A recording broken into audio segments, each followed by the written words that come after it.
رب اشرح لی صدری ویسر لی امری واحلل عقدۃ من لسانی یفقہوا قولی۔ السلام علیکم ورحمۃ اللہ وبرکاتہ۔ آج ہم انشاءاللہ ازواج اور اولاد کے لیے کی جانے والی دعاؤں کے بارے میں بات کریں گے کہ قرآن و سنت میں ہمیں اس بارے میں کیا رہنمائی ملتی ہے۔ دعا ایسی چیز ہے جو انسان کی تقدیر کو بدل دیتی ہے۔ عام طور پر ہم اپنے خاندانی زندگی میں، گھریلو زندگی میں جب پریشان ہوتے ہیں تو ہم سمجھتے ہیں کہ شاید یہ مشکلات زندگی کا حصہ ہیں اور ان میں کبھی کوئی تبدیلی نہیں ہو سکتی، حالانکہ اللہ سبحانہ وتعالیٰ کے لیے کسی بھی چیز کو بدلنا کچھ بھی مشکل نہیں۔ بعض اوقات ہمیں شیطان یہ وسوسہ ڈالتا ہے کہ یہ چیز تمہاری تقدیر میں لکھ دی گئی تھی، اس لیے اب اس سے کوئی نجات کا راستہ نہیں۔ حالانکہ حدیث میں واضح طور پر آتا ہے، رسول اللہ صلی اللہ علیہ وسلم نے فرمایا، کوئی چیز تقدیر کو بدل نہیں سکتی سوائے دعا کے، اور کوئی چیز عمر میں اضافہ نہیں کرتی سوائے نیکی کے۔ یعنی اگر انسان دوسروں کے ساتھ خیر و بھلائی کرتا رہتا ہے تو یہ چیز اس کے عمر میں اضافے کا ذریعہ بنتی ہے۔ جیسا کہ ہم نے پہلے بھی ذکر کیا تھا کہ دعا کی قبولیت کے لیے ضروری ہے کہ پہلے ہم اللہ سبحانہ وتعالیٰ کی تعریف بیان کریں۔ اللہ سبحانہ وتعالیٰ کی تعریف کے بے شمار کلمات ہیں جو نبی صلی اللہ علیہ وسلم نے ہمیں سکھائے ہیں۔ ان میں سے ایک یہ بھی ہیں، مصعب بن سعد اپنے والد سے روایت کرتے ہیں کہ ایک اعرابی رسول اللہ صلی اللہ علیہ وسلم کی خدمت میں حاضر ہوا اور عرض کیا کہ یا رسول اللہ، مجھے ایسا کلام سکھائیں جسے میں پڑھتا رہوں۔ آپ نے فرمایا، کہو لا الہ الا اللہ وحدہ لا شریک لہ، اللہ اکبر کبیرا والحمد للہ کثیرا، سبحان اللہ رب العالمین، لا حول ولا قوت الا باللہ العزیز الحکیم۔ اللہ کے سوا کوئی الہ نہیں، وہ اکیلا ہے، اس کا کوئی شریک نہیں، اللہ سب سے بڑا ہے، بہت بڑا، اور تمام تعریفیں اللہ کے لیے ہیں، بہت زیادہ۔ پاک ہے اللہ جو تمام جہانوں کا رب ہے، نہیں کوئی برائی سے بچنے کی ہمت اور نیکی کرنے کی قوت سوائے اللہ کے جو بہت زبردست حکمت والا ہے۔ تو بات یہ ہے کہ جب بھی ہم اپنے خاندانی حالات، گھریلو زندگی، اپنے ازواج یا اولاد کے سلسلے میں کچھ بھی پریشان ہوں تو اللہ سبحانہ تعالیٰ سے خوب خوب دعا کریں، اور دعا سے پہلے اللہ تعالیٰ کی حمد و ثنا بیان کریں۔ جہاں تک ازدواجی زندگی کا تعلق ہے تو اللہ سبحانہ تعالیٰ نے شوہر اور بیوی کا رشتہ باہم ایک دوسرے سے سکون حاصل کرنے کے لیے بنایا ہے، اور اگر گھریلو زندگی میں دونوں کے درمیان سکون ہی نہ ہو، کوئی خوشی ہی نہ ہو، باہم محبت اور رحمت ہی نہ ہو تو زندگی ویران ہو کر رہ جاتی ہے۔ اللہ سبحانہ تعالیٰ قرآن مجید میں شادی کی حکمت کو بیان کرتے ہوئے فرماتے ہیں، وَمِنْ آيَاتِهِ أَنْ خَلَقَ لَكُم مِّنْ أَنفُسِكُمْ أَزْوَاجًا لِتَسْكُنُوا إِلَيْهَا وَجَعَلَ بَيْنَكُم مَّوَدَّةً وَرَحْمَةً إِنَّ فِي ذَلِكَ لَآيَاتٍ لِقَوْمٍ يَتَفَكَّرُونَ۔ اور اس کی نشانیوں میں سے ایک یہ ہے کہ اس نے تمہاری ہی جنس سے تمہارے لیے بیویاں پیدا کی تاکہ تم ان کے پاس سکون حاصل کرو، اور تمہارے درمیان محبت اور رحمت پیدا کر دی۔ غور و فکر کرنے والوں کے لیے اس میں کئی ایک نشانیاں ہیں۔ یعنی اللہ سبحانہ وتعالیٰ نے تو فطری طور پر انسان کے اندر ایک دوسرے کے لیے کشش رکھی ہے، محبت رکھی ہے، لیکن اگر وہ کسی وجہ سے ختم ہو گئی ہے یا موجود نہیں ہے تو یہ بھی انسان کی زندگی میں ایک بہت بڑا دکھ اور آزمائش ہوتی ہے۔ تو اس سے نکلنے کے لیے اللہ تعالیٰ کی مدد اور اس کا سہارا لینا چاہیے، اور کسی بھی غلط قسم کے کام سے بچتے ہوئے اللہ تعالیٰ سے عاجزی کے ساتھ گڑ گڑا کر اس رشتے کی محبت اور خوشی کے لیے دعائیں کرنی چاہیے۔ پہلی بات تو یہ ہے کہ شادی سے پہلے ہمیں اسلام نے اچھے رشتوں کے انتخاب کا ایک معیار دیا ہے۔ مثلاً شوہر کے انتخاب کے لیے جو ہمیں حدیث ملتی ہے اور نبی صلی اللہ علیہ وسلم نے جو کرائیٹیریا دیا ہے، اس میں آتا ہے کہ اگر تمہارے پاس کوئی ایسا شخص نکاح کا پیغام بھیجے جس کے دین اور اخلاق سے تم مطمئن ہو تو اس سے اپنی بیٹی کا نکاح کر دو، اگر ایسا نہیں کرو گے تو زمین میں فتنہ اور زبردست فساد برپا ہوگا۔ تو اس حدیث سے یہ پتہ چلتا ہے کہ شادی سے پہلے انسان کو ضرور یہ دیکھنا چاہیے کہ جہاں وہ اپنی بیٹی کو بیاہ رہا ہے اس شخص کا اخلاق، کردار، مزاج کس قسم کا ہے۔ یعنی محض کسی دنیاوی فائدے یا کسی کے مال یا بظاہر زینت اور رونق کو دیکھ کر شادی نہیں کرنی چاہیے بلکہ دین کو معیار بنانا چاہیے۔ پھر اسی طرح لڑکی کے انتخاب میں بھی جو بات ہمیں بتائی گئی وہ یہی کہ لڑکی سے 4 چیزوں کی بنیاد پر شادی کی جاتی ہے، لیکن نبی صلی اللہ علیہ وسلم نے جو خاص طور پر تلقین کی وہ یہ ہے فَاظْفَرْ بِذَاتِ الدِّینِ تَرِبَتْ یَدَاک، کہ تم دین والی کا انتخاب کرو، تمہارا بھلا ہو، یعنی لڑکی بھی نیک ہو، اللہ تعالیٰ سے ڈرنے والی ہو۔ اسی لیے ہم دیکھتے ہیں کہ خطبہ نکاح کے اندر اللہ سبحانہ و تعالیٰ 3 آیات میں 4 دفعہ اللہ کے تقوی کا حکم دیتے ہیں، کیونکہ جب تک انسان اللہ تعالیٰ سے نہیں ڈرتا اس وقت تک انسان انسانوں کے حقوق صحیح طور پر ادا نہیں کر سکتا۔ ایک اور حدیث میں بھی نبی صلی اللہ علیہ وسلم نے نیک عورت کو دنیا کی بہترین متاع قرار دیا، فرمایا دنیا فائدہ اٹھانے کی چیز ہے اور دنیا کی بہترین متاع نیک عورت ہے۔ یعنی کسی بھی مرد کی سب سے بڑی خوش قسمتی یہ ہو سکتی ہے کہ اسے جو شریک حیات ملے وہ نیک ہو، با اخلاق ہو اور خاندان کو بنانے والی ہو، رشتہ داریوں کو جوڑ کر رکھنے والی ہو۔ لہٰذا اس سلسلے میں اگر ہم نکاح سے پہلے ہی اللہ سبحانہ وتعالیٰ کے احکامات کو مد نظر رکھیں تو بہت سے مسائل سے بچ سکتے ہیں۔ رشتے کے انتخاب کے بعد نکاح کرنے سے پہلے استخارہ کرنے کا بھی حکم دیا گیا۔ استخارہ دراصل کیا ہے کہ انسان اللہ تعالیٰ سے خیر مانگتا ہے کہ یا رب اگر اس جوڑ میں بھلائی ہے، خیر و برکت ہے تو اس کام کو ہمارے لیے آسان کر دے، اور اگر خیر و بھلائی کہیں اور ہے تو ہماری رہنمائی اس طرف کر دے۔ استخارے کی باقاعدہ دعا نبی صلی اللہ علیہ وسلم نے سکھائی ہے، اور صحابہ کہتے ہیں کہ آپ ہمیں قرآن کی سورت کی طرح یہ دعا سکھایا کرتے تھے۔ ہمیں بھی اس دعا کو یاد کر لینا چاہیے، نہ صرف یہ کہ شادی اور نکاح بلکہ دیگر مواقع پر بھی جب انسان زندگی میں کوئی اہم فیصلے کرنے جا رہا ہو تو اس دعا کو ضرور پڑھ لے۔ پھر یہ کہ نکاح ہونے کے بعد بھی انسان خواہ بظاہر حالات درست بھی کیوں نہ ہوں، باہم ایک دوسرے کے ساتھ محبت اور ایک دوسرے کی خیر و بھلائی کی دعائیں مانگتا رہے۔ اس سلسلے میں جو ہمیں ایک بہترین دعا قرآن مجید میں سکھائی گئی ہے وہ ہے ربنا ہب لنا من ازواجنا وذریاتنا قرۃ اعین واجعلنا للمتقین اماما۔ اے ہمارے رب، ہمیں ہماری بیویوں اور اولادوں سے آنکھوں کی ٹھنڈک عطا فرما اور ہمیں متقین کا امام بنا، یعنی ہماری جو آئندہ نسل ہو یا جو ہماری آئندہ جنریشنز ہو وہ نیک ہوں، خدا خوفی رکھنے والی ہوں، اور یہ کہ ہمیں اپنے ازواج سے اور اولاد سے آنکھوں کی ٹھنڈک دے، یعنی خوشی عطا کر کے ہم جب ان کو دیکھیں اور ان کی زندگی میں ان کو پھلتا پھولتا دیکھیں اور خوش دیکھیں تو ان کی خوشیوں سے ہمیں خوشیاں نصیب فرما۔ اسی طرح رسول اللہ صلی اللہ علیہ وسلم نے ایک اور دعا بھی سکھائی ہے کہ جس میں برے ساتھی اور ایسے شوہر یا ایسی بیوی سے پناہ مانگی گئی ہے کہ جو انسان کو وقت سے پہلے بوڑھا کر دیں۔ حدیث میں آتا ہے اللہم انی اعوذ بک من جار السوء ومن زوج تشیبنی قبل المشیب۔ اے اللہ، میں تیری پناہ طلب کرتا ہوں برے پڑوسی سے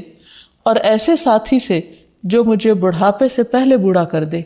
یعنی اس کے بد اخلاقی اور اس کے برے کردار یا اس کی طرف سے ملنے والی اذیتوں سے انسان اپنی صحت کو کھو دے یا اس کی جان کو روگ لگ جائے، تو ایسے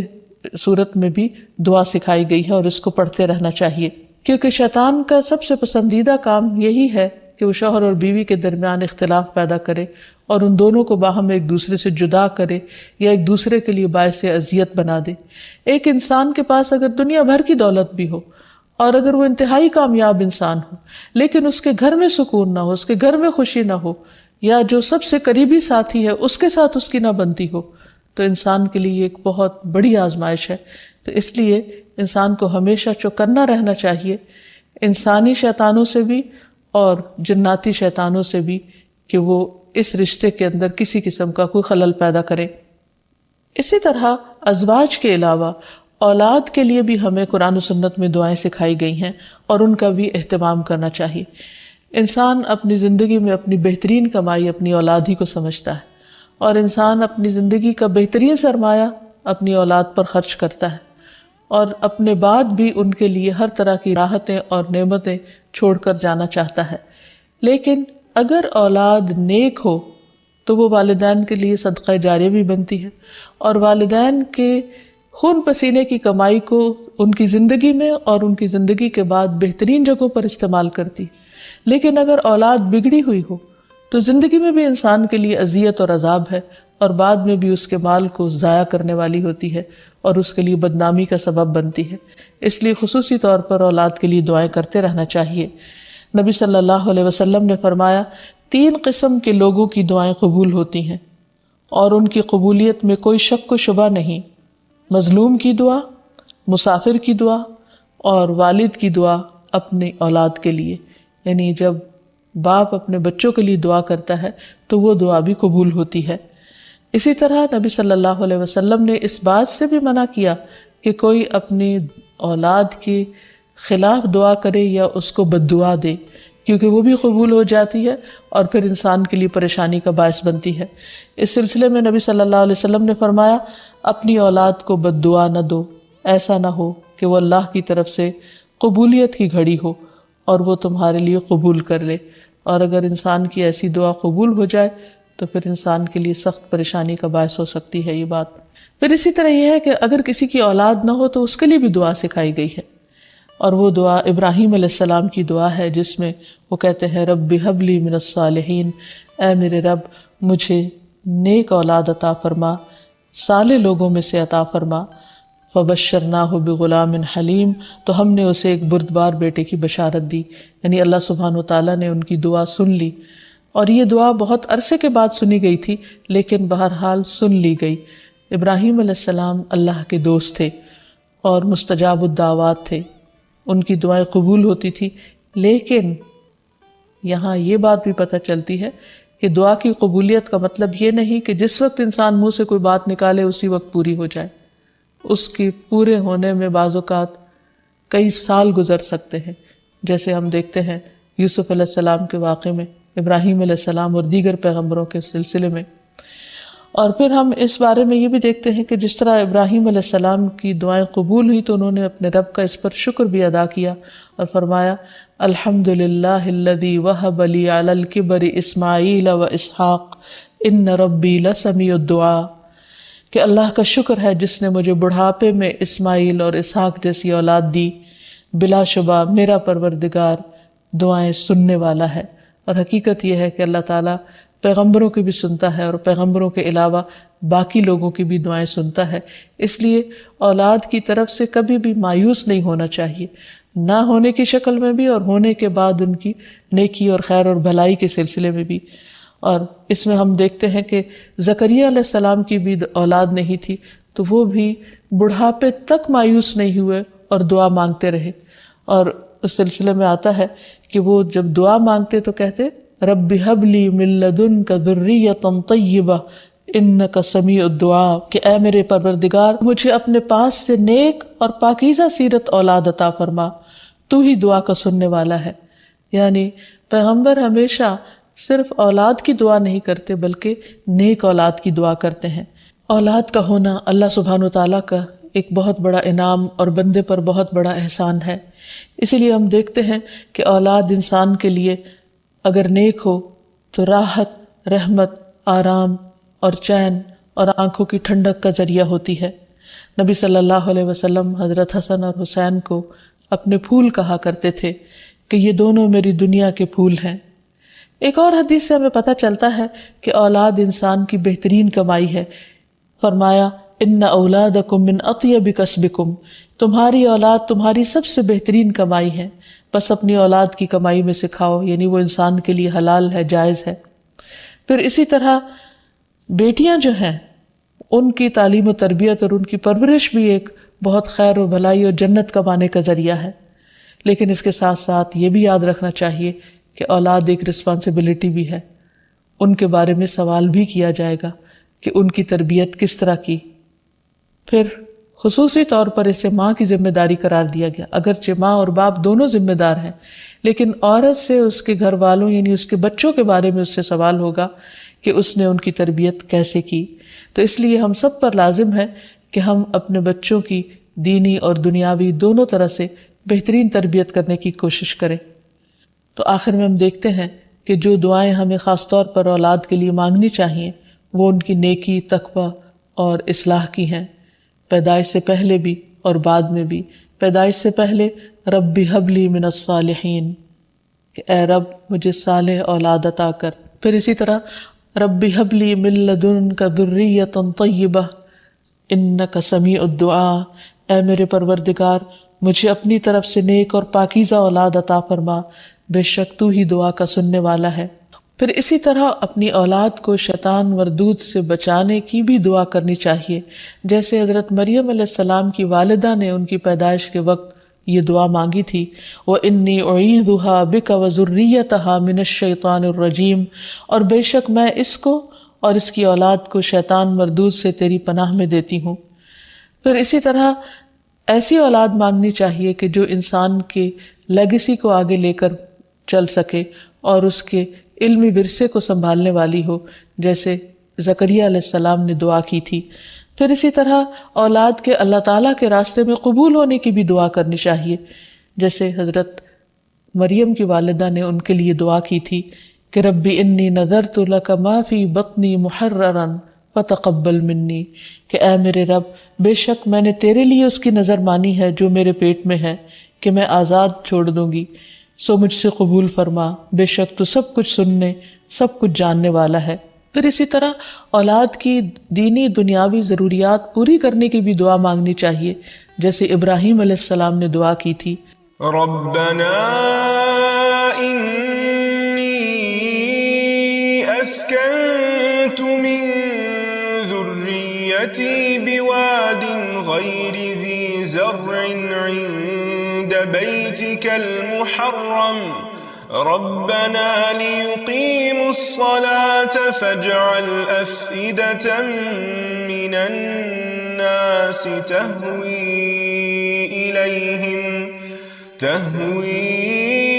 إليهم وارزقهم من الثمرات لعلهم يشكرون۔ اے ہمارے پروردگار میں نے اپنی اولاد کے ایک حصے کو تیرے قابل احترام گھر کے پاس ایسے میدان میں لا بسایا جہاں کوئی کھیتی نہیں، تاکہ وہ نماز قائم کریں۔ پروردگار بعض لوگوں کے دلوں کو ان کی طرف مائل کر دے، انہیں کھانے کو پھل مہیا فرما، توقع ہے کہ یہ شکر گزار رہیں گے۔